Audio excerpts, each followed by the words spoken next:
Well, hey friends, figured during this chapter I would come out and build your woman cave, your woman cave, and she sheds have gotten pretty popular over the last few years since this book was written. I'm right now in my front yard by my beautiful garden. Kids are out back. Just figured I'd enjoy a little bit of the sunshine and read a little bit of this so I can post it later. Sorry about the stuff going by. Just trying to focus on me for the moment and get some time with y'all. Alright? So, this one is building your woman cave. There's no such thing as a coincidence. Your woman cave is where you can speak truth. You can fill it with pictures, paintings, creativity, decorative, however you want. Most of the time we're busy being parents or friends or spouse or aunt, uncle, sister, brother, daughter. We have so many roles to play. And sometimes we just need a little space for ourselves. You can have your own little cave that can be filled with the things that make you happy. Life is all about compromises when you live with other people. So find a place that can be just about you. Getting back to yourself. We all are super busy with our lives and we all feel the pressures. Most of us feel the need to constantly be on. I talk about that a lot, especially with Nick. It's like teaching group exercise and being a trainer is very close to being, a celebrity and being on a live Broadway thing that we are always on. We have to be upbeat and happy and moving and motivating. And that's not always how we need to be when we get home. To present a public face that represents how we want others to perceive us. No matter what your job, there's a time when you need to be on. Even with our loved ones, we're still playing roles. Right now, talking to the kids, kind of mentioned it to John too, that, I'm their teacher right now, mom, housekeeper, friend, trainer, instructor. I'm trying to take care of it all, got so many balls in the air, and it is a struggle. So playing roles as a helpful friend, doting partner, or a fair but firm parent.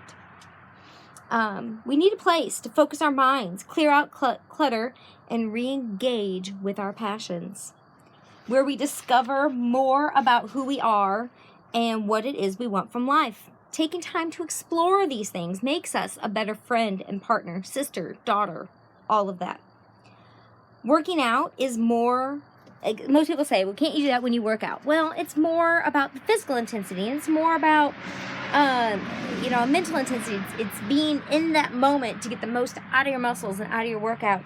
There have been times, and I've been honest about this, that I've been in class and I don't remember half a class because my brain was spiraling somewhere else. I couldn't quiet it down. And I honestly don't think those are probably some of my best classes. Probably some of my worst ones, actually. Make your space all about you. It's fine if your cave is nothing more than a corner of a room, a section, a wall, a table, a garage space, something that is just for you. Fill that space with things you love, especially stuff you've created yourself. Start taking more photos and put them in frames. Put them out for people to see, for you to see, to be reminded of those happy times. Any arts or crafts or projects that you have, put them in that one place. There should be a spot where you can sit, work, lie down, meditate, and pray. No one else needs to like the things that are in your corner or your space. They are just for you. A place to put any little item that makes you happy. A place where you can play any music you want. Now, if it's a corner or a wall, you might need to put some earbuds in, but put whatever you want on. And that's key. You're creating a space where you and the things you love can realize their full potential. Exercise your gratitude muscles. You need a little me time, and you need to get better at saying that and telling others, I just need some me time. Most of us not only forget to take it, we're afraid to take it. they did a study, and most of the participants did not enjoy spending 6 to 15 minutes in a room by themselves with nothing to do but think. Most preferred to administer electric shocks to themselves instead. How sad is that? They'd rather get shocked than spend 15 minutes alone with their brain. We pride ourselves in being busy. Oh, I've got this done and that done. I got to do this and I got to go there and I got to get this done. I got to take care of this person. I got to get the kids fed. We prefer to do something even if it's unpleasant than to do nothing. How many times, and I've done this with my husband a couple times, have you sat quiet waiting to see what they're going to say? Waiting to see. And eventually, the silence gets so uncomfortable. I got a little sweat bee following me around. So, and then they'll say something. I've had to practice a lot of self-discipline in the last few months. Sitting in quiet, sitting in silence, waiting for that other person. Why don't we sit in silence with ourselves? Like this book. My phone is inside this. My iPod got all the notifications, everything turned off on it. It's on airplane mode. Kids are out back. It's just me and the book.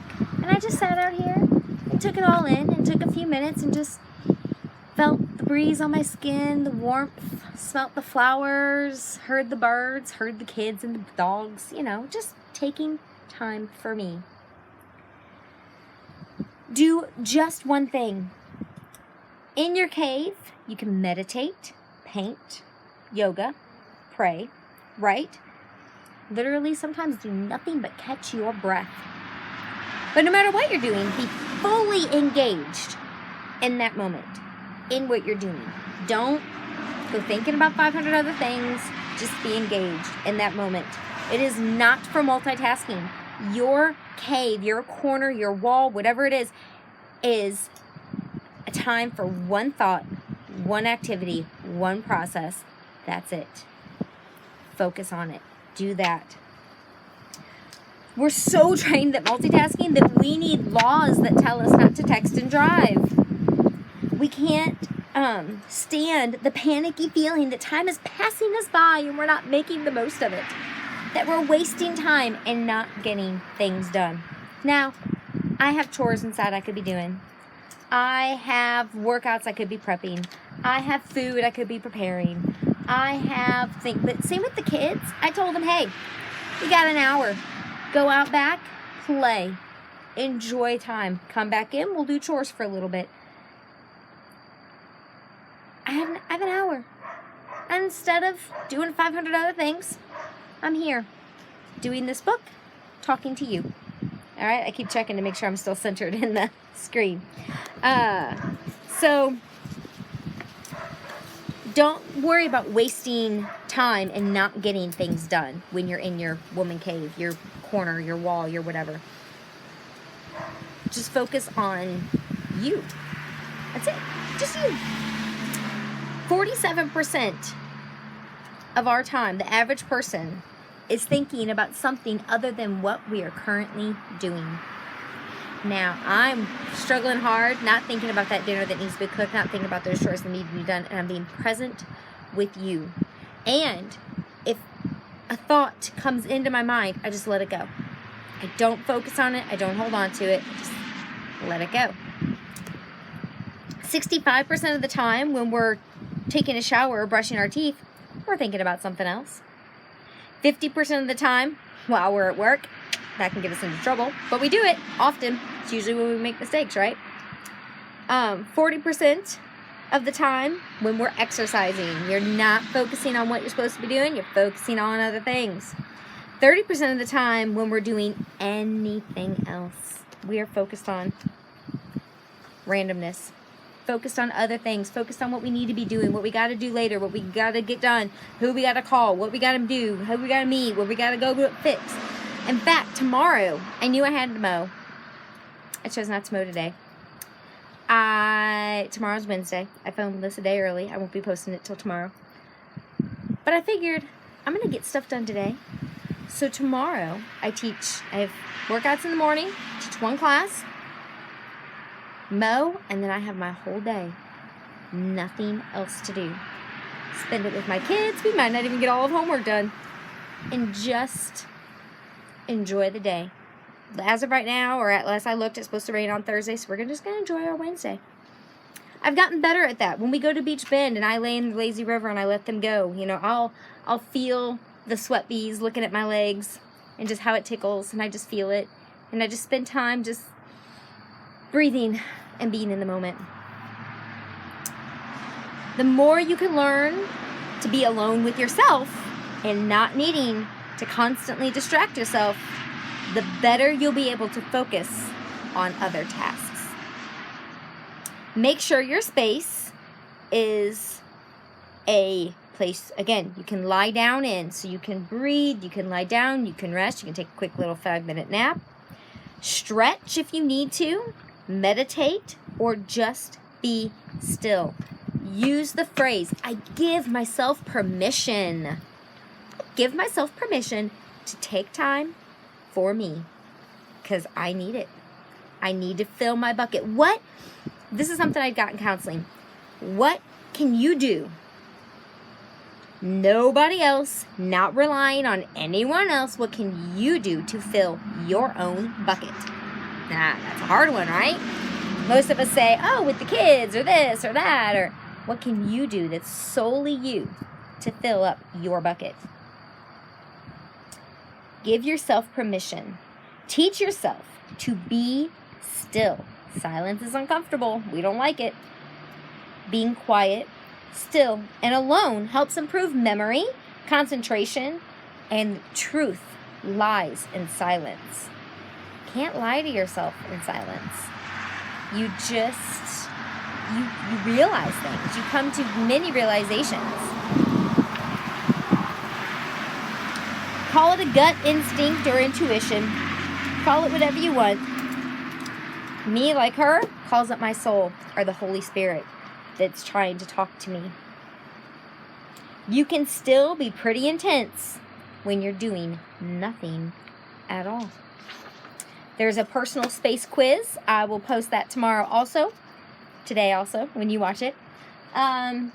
Little thing.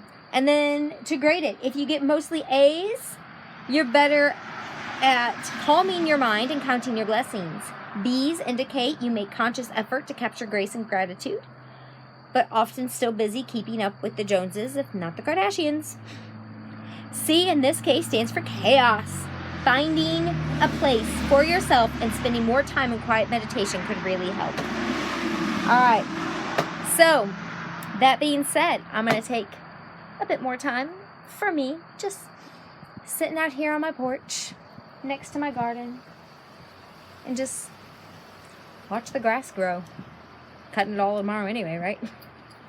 Let the grass grow. All right, guys. You have a great and wonderful rest of your day, and I will see you later.